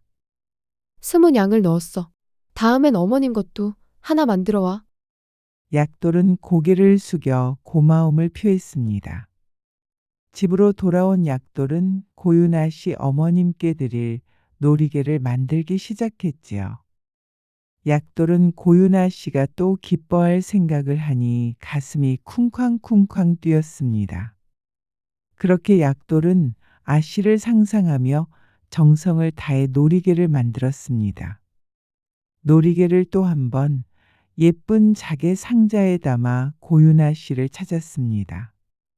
자개 상자를 열어본 마님은 매우 기뻐했습니다. 오, 참으로 예쁘구나. 이렇게 정교한 놀이개는 처음 보는구나. 자개 하나하나가 어찌 이리도 아름답더냐? 약돌의 정성과 순수함이 자개 무늬 하나하나에 그대로 담겨 있었습니다. 그 모습을 본 고윤아 씨 또한 무척 좋아했지요. 마님은 미소를 지으며 말했습니다. 내일 다시 오너라. 내 친구들이 모두 자네의 놀이개를 보고 탐을 내더구나. 그들도 하나씩 맞추고 싶다 하니 말이다. 약돌은 기쁜 마음으로 대답했습니다. 알았구만요. 집으로 돌아가는 길에 약돌은 뛸 듯이 기뻤습니다. 약돌의 손에는 또다시 20냥이 들려 있었지요. 그 이후 고윤아 씨의 소개 덕에 양반과 부인들의 놀이개 주문이 끊이질 않았습니다. 아씨를 떠올리며 정성껏 만든 놀이개는 누구의 눈에도 아름다워 보였습니다. 진심 어린 사랑이 담긴 약돌의 놀이개는 명품으로 입소문이 나 한양을 넘어 팔도에까지 알려지게 되었지요. 약돌은 마침내 번듯한 기와집을 한 채 마련했습니다. 그리고 어머니와 여동생 약순이를 데려왔고 노인까지 함께 살게 되었습니다. 약돌은 세 사람의 행복한 모습을 보며 가슴이 뿌듯했습니다. 그런데 어느 날 엄청난 소문이 한양 거리를 휩쓸었습니다. 고윤아 씨의 집에 큰 화가 닥쳤다는 이야기였습니다. 아 씨의 아버지가 임금께 상소를 여러 차례 올렸다가 임금의 노여움을 사 유배를 가게 되었다는 것입니다. 게다가 가산정모령까지 당해 모든 재산이 나라에 몰수되었다고 전해 들었지요. 약돌은 걱정이 되어 곧바로 고윤아 씨의 집으로 달려갔습니다. 하지만 집안은 텅 비어 있었고 관졸들이 대문을 지키고 있었습니다. 약돌이 다급히 물었습니다. 이보시오, 관졸나리. 여기 살던 양반들은 다 어디로 가셨는디요? 관졸은 귀찮다는 듯 답했습니다. 그걸 내가 어찌 알겠느냐? 임금의 노여움을 산 역적의 가족을 찾고 다닌다는 걸 경들이 알면 큰일 난단다. 약돌은 애원했습니다. 제가 꼭 찾아야 쓸 사람이 있구만요. 관졸은 못마땅한 표정으로 중얼거렸습니다. 들리는 말로는 한양으로 갔다던데 그 이상은 나도 모르니 더는 묻지 말게. 약돌은 관졸의 말을 듣자마자 곧장 한양으로 달려갔습니다. 고윤아 씨의 해맑은 미소가 떠올라 저절로 눈물이 흘렀지요. 아씨가 어디선가 힘들어하고 있을 생각에 가슴이 미어졌습니다. 약돌은 하루도 쉼없이 한양 바닥을 샅샅이 뒤지고 다녔습니다. 양반가란 양반가는 모조리 찾아갔고 어렵게 물어 알아낸 지인의 집과 주막에도 들렀지만 아무도 아씨의 행방을 몰랐습니다. 그렇게 한 달이 지나도록 고윤아 씨의 소식은 전혀 들리지 않았습니다. 밥도 제대로 먹지 못해 기운이 빠진 약돌이 어느 비 오는 날 한강 다리 근처를 지나고 있었습니다. 그때 다리 밑에 초라한 차림의 두 여인이 비를 피하는 모습이 보였습니다. 약돌이 조심스럽게 다가가 말했습니다. 괜찮으시건디요?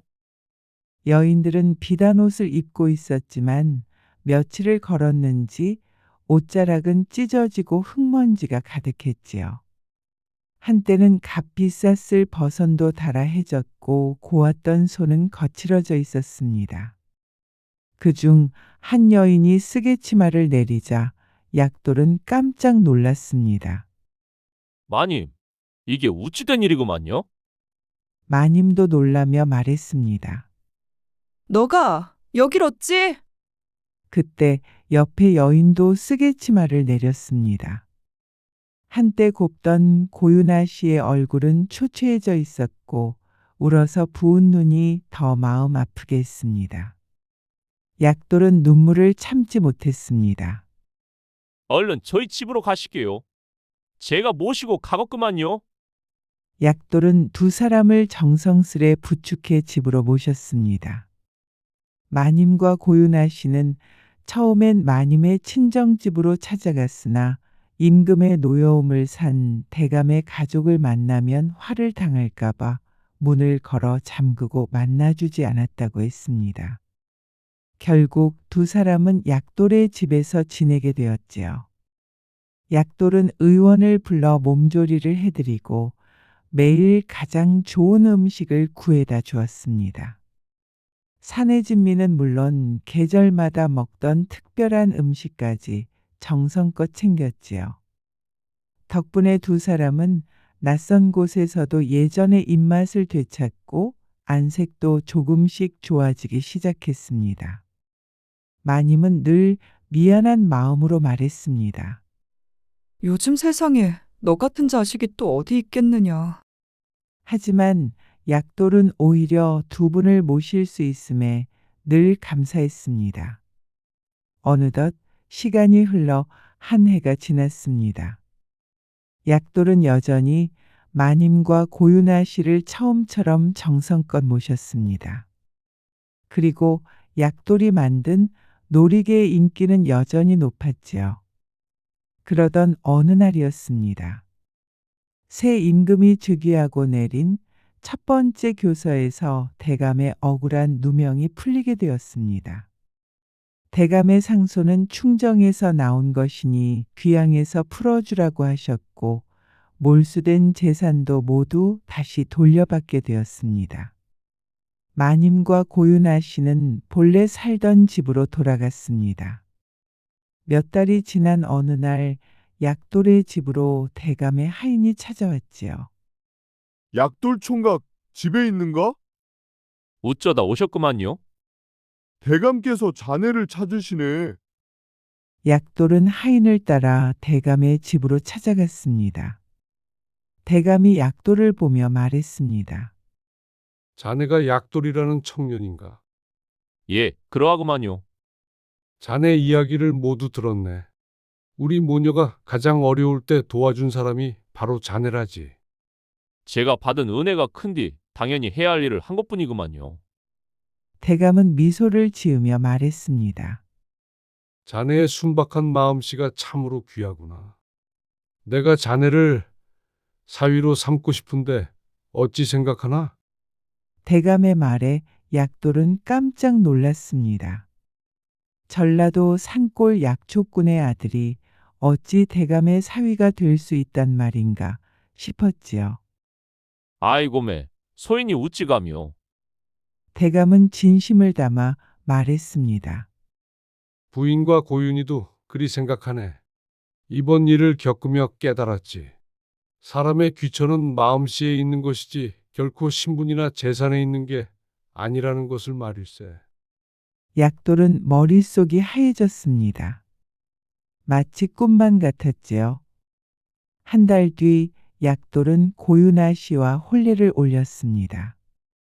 약돌에겐 어머니와 약순이 새로이 모시게 된 대감 내외분과 아씨까지 돌볼 가족이 많아졌습니다. 하지만 그런 삶이 더없이 행복했습니다. 전라도 깊은 산골의 약초꾼 아들이 조선 최고의 자개 장인이 되고 양반가의 사위가 되어 행복한 가정을 꾸린 것입니다. 약돌의 솜씨는 나날이 좋아져 이제는 왕실에서도 그의 놀이개를 찾을 정도가 되었습니다. 어느 날 고윤아 씨가 다정히 말했습니다. 너무 행복해서 가끔은 꿈인가 싶어요. 약돌이 따스하게 답했습니다. 저도 그리 생각하구만요, 아씨. 아씨가 귀엽게 토라졌습니다. 아직도 저를 아씨라 부르시네요? 제게는 영원히 꽃보다 고운 아씨시니께요. 그렇게 말하자 아씨가 약돌의 품 안으로 살며시 파고들었습니다. 약돌은 조심스럽게 아씨를 안아주었습니다. 그러자 아씨가 그의 품에 따스하게 스며들었지요. 그는 떨리는 손길로 옷고름을 만졌고 아씨는 수줍게 눈을 감으며 속삭였습니다. 어머, 어찌 일이 큰가요? 괜찮을까요? 그녀는 놀란 듯 약돌의 품에서 살짝 힘을 잃고 말았습니다. 약돌이 당황하여 아씨를 살폈습니다. 아씨, 정신 좀 차려보시구만요. 그렇게 설레고도 당황스러운 첫날 밤이 깊어가고 있었습니다. 야단마님의 구독과 좋아요는 완전 무료이니 안심하시고 눌러주시면 더 재미있는 이야기를 들려드리겠습니다. 야단마님은 앞으로도 재미있는 이야기가 많이 준비되어 있습니다. 구독과 좋아요도 잊지 말고 눌러주신다면 야단마님도 여러분에게 행운과 행복을 전해드리겠습니다. 그럼 여러분 모두 행복한 시간 보내세요.